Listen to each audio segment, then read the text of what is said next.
Daqui, aos pés do Cristo Redentor, no Rio de Janeiro, Brasil, envio a vocês minha saudação com os votos de paz e esperança, pois o Senhor jamais nos abandona.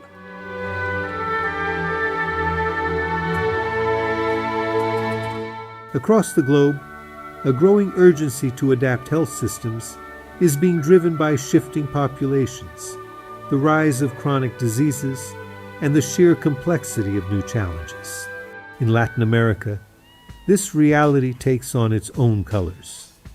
We are talking about an immense region with 33 countries, nearly 670 million people, and extraordinary human diversity. More than 800 indigenous peoples, about 550 living languages, vibrant cultures that form the mosaic of our identity.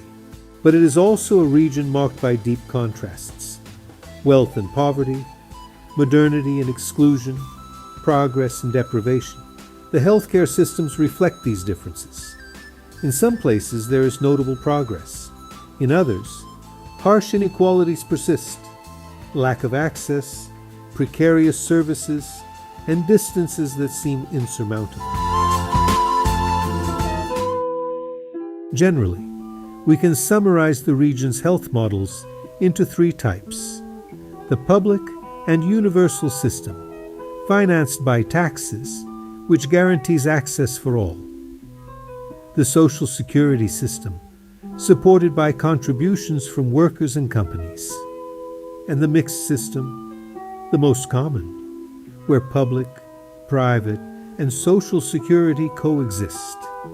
This mixture often creates inequality. Those who can pay receive more. Those who need it most receive less.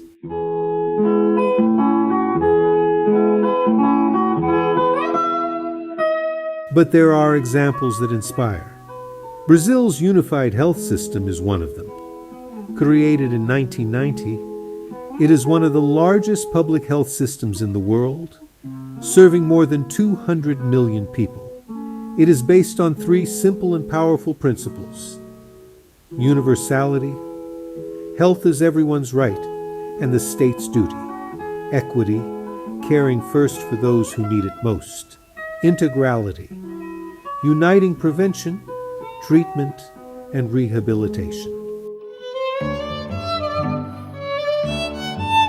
Thanks to the unified health system, Brazil has achieved high vaccination rates, almost total coverage in primary care, and exemplary programs in transplants, HIV prevention and treatment, and cancer and rare diseases treatment. And the system goes further.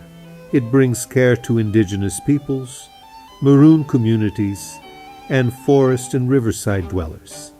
It boards riverboat units and reaches where the map almost ends, bringing care, listening, and dignity. But Brazil's unified health system also faces its limits. Lack of resources, long waiting lines, regional inequalities. Even so, it remains a symbol of solidarity and collective commitment. In other Latin American countries, the paths are diverse. For example, Uruguay, a country with fewer than 3.5 million inhabitants, created an integrated system that is high quality and nearly universal.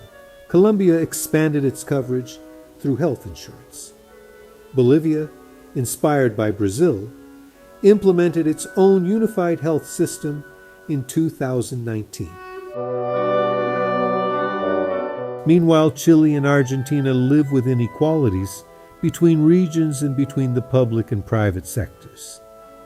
And Venezuela, unfortunately, is facing a severe structural crisis. Despite the differences, the challenges are similar: social inequality, underfunding, a lack of professionals in rural areas, and fragmentation between the public and private sectors. These realities lead us to questions that go beyond economics.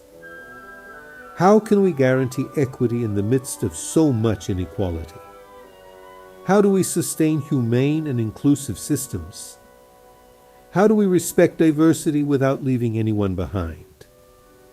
Answering this requires more than management.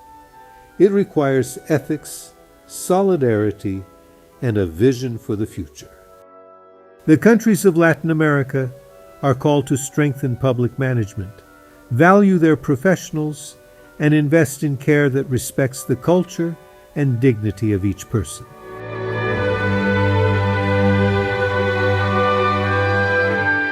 Promover saúde é promover justiça.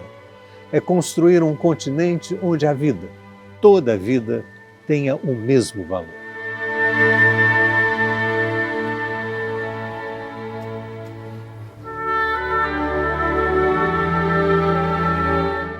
Porque a saúde não é só um serviço, é um direito, um gesto de amor e o mais profundo compromisso com a humanidade.